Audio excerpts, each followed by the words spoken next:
Welcome to the Tech Egg. Don't get scrambled. Enjoy the video. You start with admin access. Without it, you cannot change system input behavior. Once you have that, open the local group policy editor or the registry editor now. Run them as administrator.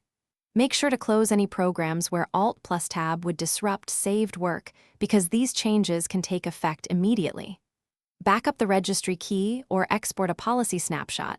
This protects you if you need to revert. Now proceed to the specific setting that blocks Alt+Tab behavior. In Group Policy, navigate to Start menu and taskbar and enable the Do Not Use Alt+Tab or equivalent policy.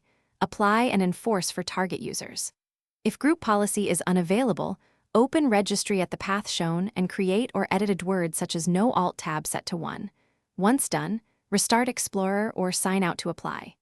You choose Policy versus Registry based on your environment. Policies scale for multiple machines, while Registry edits are quick for a single PC. If system-level changes are unsuitable, use Auto Hotkey. Write a script that blocks.